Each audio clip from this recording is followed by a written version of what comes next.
Hello, students! Hoje nós estamos em mais uma aula, a nossa aula de número 9, tá? E a gente vai ver agora o conteúdo. A nossa unidade de hoje vai ser Short Answer, que significa respostas curtas, ok? Eu decidi fazer a videoaula novamente, porque eu percebi que os alunos tiveram muita dificuldade na parte da atividade, tá? Como tem áudio, então alguns alunos tiveram muita dificuldade na hora de mandar o áudio, pelo fato de não terem ouvido a pronúncia. Então, vocês estão ganhando aqui a videoaula, tá? Pra gente praticar junto, e aí vocês vão poder me mandar a atividade direitinho. Espero que todo mundo consiga. Então, vamos lá. Short answer. Como o nome já diz, são pequenas respostas, né, que damos às perguntas. Ela consiste em apenas sim ou não. Uma das finalidades das short answers é evitar repetição. Para compreendermos, é só pensarmos no que praticamos no nosso próprio idioma. Por exemplo, em português, se a gente pergunta se quer uma pizza, a gente pode dizer sim ou não. A diferença é que no inglês a resposta que fica subentendida em português, não, eu não quero, é expressa na fala e escrita. Apesar do nome ser short answer, você não vai dizer só sim ou não, tá? A gente tem que utilizar os mesmos verbos que a gente usa na pergunta, a gente vai utilizar na resposta para completar. E justamente dar o sentido que você teria no português, você vai dar completo em inglês, tá? Vamos ver aqui o exemplo, ó. I think weather is nice. I think weather is nice. Aí a resposta foi positiva. Yes, it is. So, it is. Eu acho que o clima está bom. É uma afirmativa, tá? Aqui no caso ainda nem é pergunta, mas é uma afirmativa.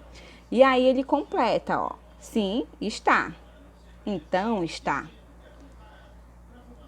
Vocês podem observar aqui, ó, o verbo utilizado na afirmativa, que é o is, tá? O verbo to be, is. E ele também é utilizado na resposta. Yes, it is. Aqui você não vai dizer só yes ou no. Tem que utilizar a resposta completa. Yes, it is. Eu acho que o clima está bom. Sim, ele está. Ok? Próximo aqui.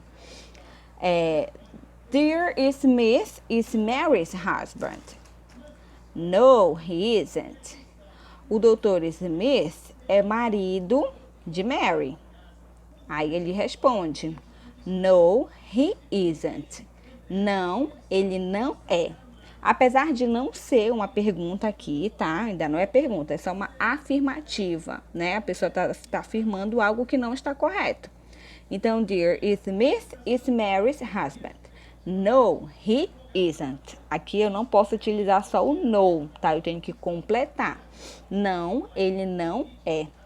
No português eu diria somente não, né? E aí você já entenderia que não, ele não é. Mas no inglês não, a gente tem que utilizar o sentido completo, ok? Então vamos continuar.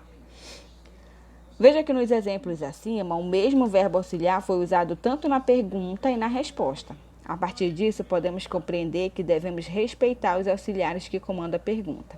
A regra é válida também para o verbo to be. Quando o verbo auxiliar é are ou is, quando o verbo for to do, tá? Quanto para o verbo to do.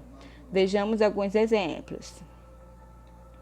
Essa short answer, tá? Lembrando que ele coloca aqui. Se o verbo auxiliar for are, is, você utiliza na pergunta e na resposta. Se for to do, do mesmo jeito, vai utilizar na pergunta e na resposta. Qualquer verbo que for utilizado na pergunta, ele tem que ser utilizado na resposta também, tá? Na short answer, que a gente vai ver aqui, ó. Will you go to the office tomorrow morning? Você vai para o escritório amanhã de manhã? Will you go to the office tomorrow morning? O verbo aqui, que está em negrito, não é verbo to be e nem to do, tá? Esse aqui é o verbo will, indicando futuro, tá? Ir é o verbo ir. Você vai para o escritório amanhã de manhã? Aí ele tem as duas opções agora aqui, tá? Yes, I will. Sim, eu irei. No, I won't.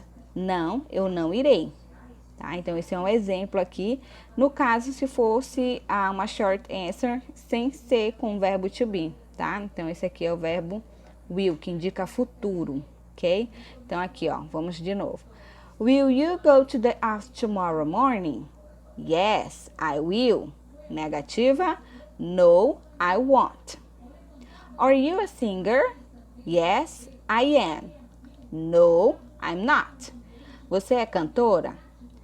Sim, eu sou. Não, eu não sou. Então, tem duas opções aí, ó. Nesse caso aqui, essa pergunta foi utilizando o verbo to be. Estão vendo? O verbo are aqui, né? A variação do to be. Are you a singer? Yes, I am. O verbo to be vem também aqui na resposta. Aí você vai dizer, ah, mas não tá igual, porque lá ele usou are e aqui ele tá usando am. Porque, apesar de ser o mesmo verbo, ele tem que usar para variação. Se a pergunta ele está utilizando você e é você que vai responder, você não vai dizer sim, você é, porque é você que está respondendo. Então, você tem que utilizar o eu. Sim, eu sou. E o eu, como a gente já viu lá na aula número 2, né? Se eu não me engano, acho que foi a número 2 ou a número 3, que a gente trabalhou o verbo to be. O verbo to be que combina com o pronome I é am. Eu não posso utilizar nenhum outro aqui, tá? Não posso utilizar o are e nem o you. Então, você tem que prestar atenção no sentido da pergunta para poder fazer a resposta correta, ok? No, I'm not, tá? Is Bob fine after happened? O Bob está bem depois do que aconteceu? Yes, he is. No, he's not, que é negativo. Olha aqui novamente o verbo to be começando a sentença. Is Bob fine after what happened? Yes, he is. E negativa, no, he is not. Tá? Como a pergunta está utilizando um sujeito masculino, que no caso aqui é o Bob, então a resposta tem que fazer referência ao Bob. O Bob está bem depois do que aconteceu? Sim, ele está. E se for negativa, não, ele não está. Então, repitam aí para vocês praticarem na hora de fazer o áudio de vocês, tá? Yes, he is. No, he is not. Prestem atenção na hora de responder as perguntas no sujeito, tá? Para você poder formar a sua resposta, ok? A formação das short answers obedece à seguinte estrutura. Aqui, ó, primeiro, yes ou no, dependendo se for afirmativa ou negativa, mais o sujeito, sob a forma pronominal, você não utiliza o nome, tá? Se na pergunta ou na sentença afirmativa ele utilizar os nomes Bob, Paul, Chris, Robert, Denise, qualquer outro nome, você não vai utilizar ele na resposta. Na resposta, você vai utilizar o pronome referente a esse sujeito, como aqui no caso, ó. Is Bob fine after happened? Eu não posso responder yes, Bob is. Não, porque aí já não vai ser uma short answer, ok? Eu tenho que utilizar o pronome referente, que qual é? He. He é ele, Bob é ele. Então, yes, he is. E o verbo, lógico, utilizado na pergunta, combinando com o sujeito. Se eu estou falando de verbo to be, presente simples aqui, então, se eu estou usando is, are ou am, eu tenho que observar o sujeito, que no caso é Bob, e aí eu vou verificar qual é o verbo que combina com he, que no caso aqui só pode ser is, ok? Diferente aqui da pergunta, are you a singer? Que a pergunta utilizou are, porque o sujeito era you. Porém, na resposta, como eu vou utilizar o I, eu não posso utilizar are, eu tenho que utilizar am. Are you a singer? Yes, I am. Ok? Vamos continuar. O importante é se basear na pergunta para dar e obter a resposta correta. O que isso significa? Se o verbo to be é utilizado na pergunta, o mesmo deve ser utilizado na resposta. O mesmo raciocínio segue, né, para o verbo to do. E essa lógica eu já tinha explicado. O verbo que você utilizar na pergunta, você utiliza na resposta, tá? Tanto se for to be, to do, ou verbos do futuro, simple present, present perfect, enfim, ok? A aula é curtinha porque o conteúdo é easy, tá? É só vocês se concentrarem, prestarem bem atenção. E aí a gente já vem pro exercício, tá? São 4 sentenças aqui, do A até o D, ok? E aí nesse exercício, o que vocês vão fazer? Vocês vão gravar um áudio respondendo as perguntas abaixo, utilizando a fórmula do short answer. Ou seja, eu não quero só yes, no. Eu quero a fórmula completa. For example, por exemplo, aqui a letra A, ó. Are you from Macapá? Tá até com acento aqui, tá, gente? Mas foi o corretor automático, porque Macapá em inglês não tem acento, nenhuma palavra no inglês tem acento, tá? Eles não utilizam da acentuação pra lá, tá? Então, ignorem esse acento aí, ok? Are you from Macapá? Então, se eu tô perguntando, você é de Macapá, seguindo a lógica ali, ó, da sentença que a gente acabou de ver agora, you, então você vai responder com I, né? Se a sua resposta for positiva, yes, I am. Se for negativa, no, I'm not, ok? Letra B. Is your father a teacher? O seu pai é professor? Se for positivo, presta atenção. Your father, seu pai, né? Aqui não é você, é seu pai, your, tá? Pronome demonstrativo aqui, your father, ok?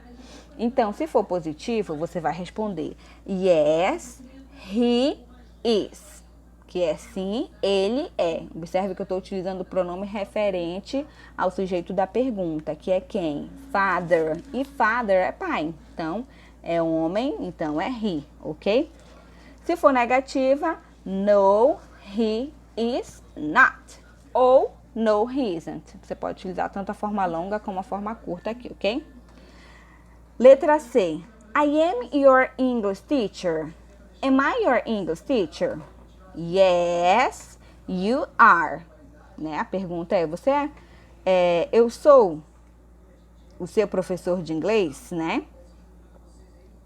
Que no caso eu que estou perguntando aqui, eu a teacher, né? Eu sou o seu professor de inglês, então yes, you are, ok? Eu estou perguntando para vocês e logicamente eu sou a teacher de vocês de inglês, então a resposta vai ser igual para todo mundo dessa aqui, que é yes, you are.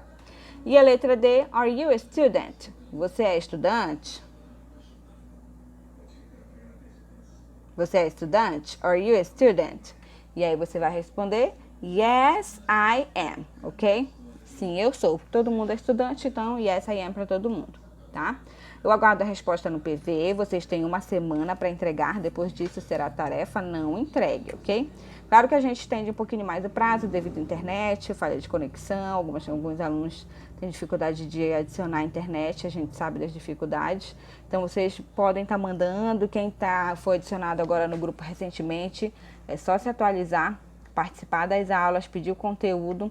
Quem já foi adicionado nas salas de aulas virtuais, todas as aulas estão lá, da 1 até a 10 agora vão estar todas lá.